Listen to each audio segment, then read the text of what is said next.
আমরা বক্সের ভেতরে এত প্রেজেন্স তার কমই দেখি এবং তিনি যেখানে আজ স্টার্ট করেছেন সেটা গোল থেকে আরো কাছে। ক্লাবে তিনি যেখানে খেলছেন এই সিজনে ব্রাদার্স ইউনিয়নের হয়ে, সেখান থেকে আরো বেশ অ্যাডভান্স পজিশনে কাজেম শাহর পাস রাকিবের কাছে, রাকিবের শট আরো একবার সেটা আটকে দিয়েছেন তেনজিন। বাংলাদেশের প্রথম কর্নার কিক ম্যাচের ৫ম মিনিটে।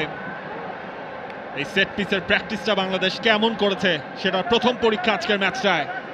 এবং জামাল ভুঁইয়া তিনি যাচ্ছেন, কাজেম শাহ সেই বিউটিফুল একটা সাপ্লাই, রাকিব ঢুকেও পড়েছিলেন, তার সেই শটটা ব্লক হয়েছে।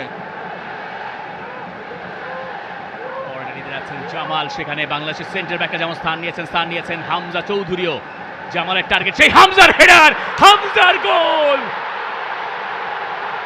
ব্রেভ নিউ বাংলাদেশ, সেই বাংলাদেশে হামজার গোল এবং এই স্টেডিয়াম এখন ফেটে পড়ছে।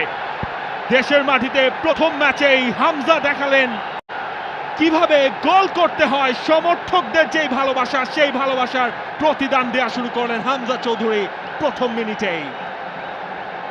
সেট পিস থেকে সবার ওপরে তালগাছ হয়ে দাঁড়িয়েছিলেন হামজা চৌধুরী, তাকে ধরার আর কারোর সুযোগ নেই। হামজা তার দ্বিতীয় ম্যাচেই গোলের দেখা পেয়ে গেলেন। হামজা যখন থেকে বাংলাদেশের জার্সিটা গায়ে চাপিয়েছেন, এরপরে প্রথম গোলটা তার কপালেই লেখা ছিল। আর কি কপাল, গোলটাও তিনি করলেন কপাল দিয়েই।